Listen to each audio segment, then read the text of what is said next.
আমরা এখন সংস্কারের প্রশ্নে কারা অকপটে স্পষ্টভাবে একেবারে নির্দ্বিধায় এগিয়ে যেতে চায় বাংলাদেশকে পুনর্গঠন করার জন্য, তাদের সাথে আমাদেরকে জোট করতে হয়েছে। আমাদের এজেন্ডা স্পষ্ট, আমরা দুর্নীতি বিরোধী, আধিপত্যবাদ বিরোধী এবং সংস্কারপন্থী একটি জোট গঠন করেছি, যেটার মূল এজেন্ডা হবে হচ্ছে একটা ওয়েলফেয়ার স্টেট করা। ক্ষমতা কাঠামো ধরে রাখার জন্য আপনি বিরোধী মতকে দমন করবেন, আপনি সমস্ত মিডিয়া, গণমাধ্যম, সমস্ত প্রতিষ্ঠানগুলোকে কন্ট্রোল করবেন, প্রশাসনকে কন্ট্রোল করবেন, এখানে আধিপত্য বিরাজ করবে। এই শৃঙ্খলটা আমরা ভেঙে দিব। সবাই অলরেডি হয়তো জানতে পেরেছেন যে আমরা একটি সংস্কারপন্থী ঐক্য গঠন করেছি। আপনি যেটাকে জোট বললেন, এটা আসলে আমরা জোট বলছি না, এইটা আসলে একটা নির্বাচনী সমঝোতা বা ঐক্য সংগঠিত হয়েছে।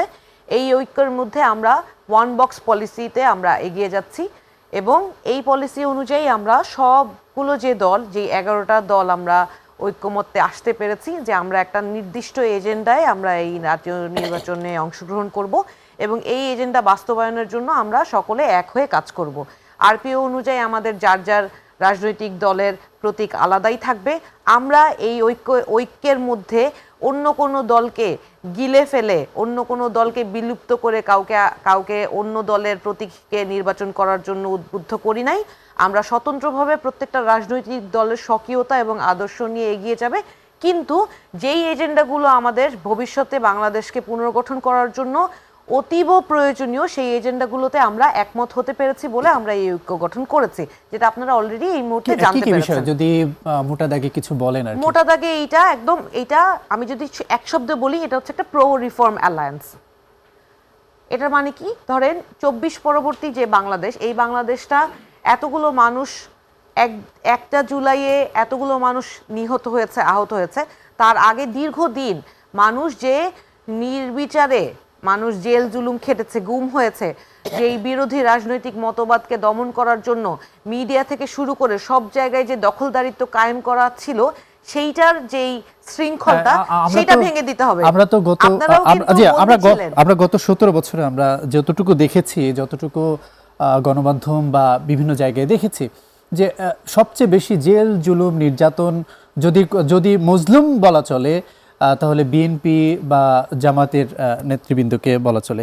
আপনারা অস্বীকার করে না, কিন্তু কখনোই অস্বীকার করে না, কারণ বিএনপির সাথে জোট না করে ওই জায়গাটাই আসছে। ধরেন আমাদের এজেন্ডাটাই তো জিজ্ঞেস করছিলেন যে আমরা কি রিফর্মগুলো করতে চাই। ক্ষমতা কাঠামো ধরে রাখার জন্য আপনি বিরোধী মতকে দমন করবেন, আপনি সমস্ত মিডিয়া, গণমাধ্যম, সমস্ত প্রতিষ্ঠানগুলোকে কন্ট্রোল করবেন, প্রশাসনকে কন্ট্রোল করবেন, এখানে আধিপত্য বিরাজ করবে। এই শৃঙ্খলটা আমরা ভেঙে দিব। এই যে যারা এত দীর্ঘদিনের জুলুম সহ্য করেছে, তাদের মধ্যে তো আমার পরিবারের সদস্যরাও ছিল না। আমি কিভাবে অস্বীকার করব বলেন তো যে তারা এই জুলুম সহ্য করে নাই? অবশ্যই করেছে। এখন তাদের সাথে আমাদের কার সাথে মতবাদের জায়গায় এবং সংস্কারের প্রশ্নে বেশি ঐক্য হচ্ছে, সেই জায়গাটাতে আমাদের চুজ করতে হয়েছে। আমরা এখন সংস্কারের প্রশ্নে কারা অকপটে স্পষ্টভাবে একেবারে নির্দ্বিধায় এগিয়ে যেতে চায় বাংলাদেশকে পুনর্গঠন করার জন্য, তাদের সাথে আমাদেরকে জোট করতে হয়েছে।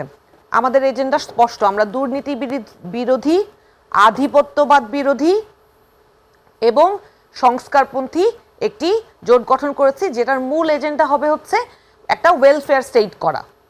এখন আপনি দেখেন, বিএনপির সাথে আপনি যে প্রশ্নটা করলেন কেন জোটে যেতে পারলাম না, ওনাদের সাথেও তো আমাদের আলোচনা হয়েছে। আমরা তো ওনাদেরকে বলছি না যে যেই বয়ানটা, 2টা খুব বাজে বয়ান মাঠে আছে।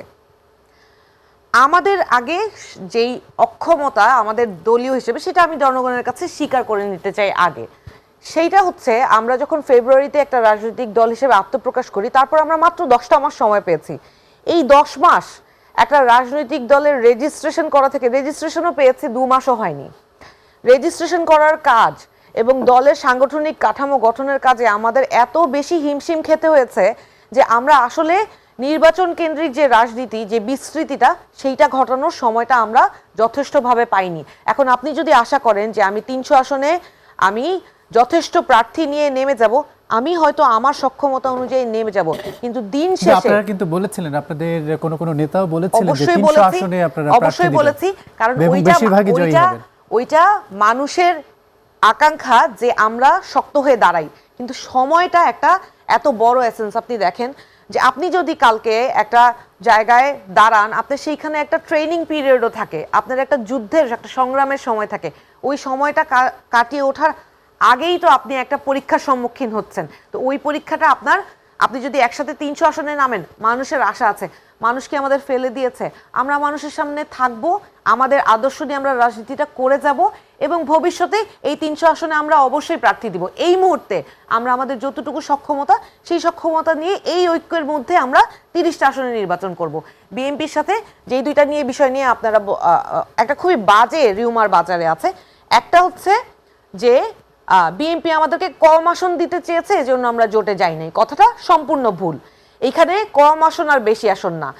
জনাব তারেক রহমান, অত্যন্ত সম্মানের সাথে বলছি, উনি কিন্তু আমাদের এই জুলাই যে যোদ্ধারা আছেন, আমাদের যে এই জাতীয় নাগরিক পার্টি, তাদেরকে উনি অত্যন্ত মানে স্নেহের সাথে এবং সম্মানের সাথে উনি ট্রিট করেন।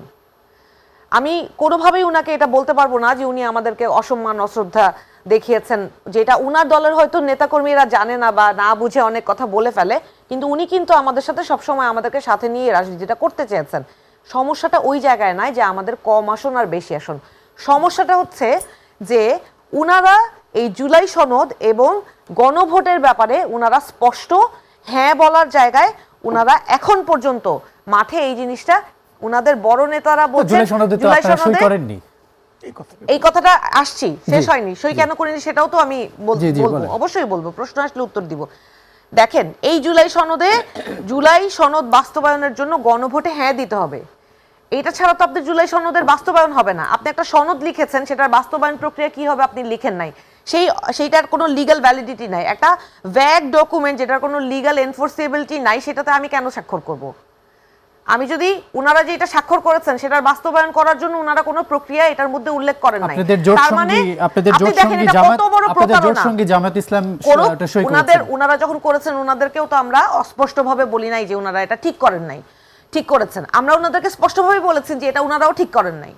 যে যেটা ভুল করবে তাকে সেই সময় আমাদের কাছে যদি খারাপ মনে হয়, আমরা হয়তো শব্দচয়নটা ঠিক হয় নাই, কিন্তু এটা আমরা তখন উল্লেখ করেছি। দেখেন, বিএনপি বলেন বা যারাই এটা স্বাক্ষর করেছে, তাদের সেই জোটের মধ্যে এখন এই গণভোটে হ্যাঁ না দেয়া নিয়ে তাদের মধ্যে দ্বিচারিতা দেখা যাচ্ছে। তুমি যদি জুলাই সনদে স্বাক্ষর করো, তার মানে তোমাকে গণভোটে হ্যাঁ দিতে হবে। তাহলে তুমি এখন গণভোটে যে তুমি হ্যাঁ দিবা, সেটা নিয়ে তুমি স্পষ্টভাবে বলতে পারছো না কেন? তোমার নেতাকর্মীরা কেন মাঠে গিয়ে মানুষকে প্ররোচনা দিবে, মিসগাইড করবে যে গণভোটে না দিতে হবে?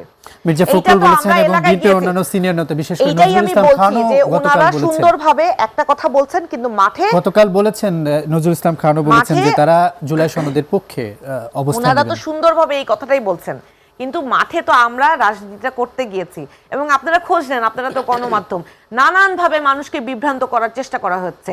এখন আমাদের যে অবস্থান সেইখানে আমরা স্পষ্ট।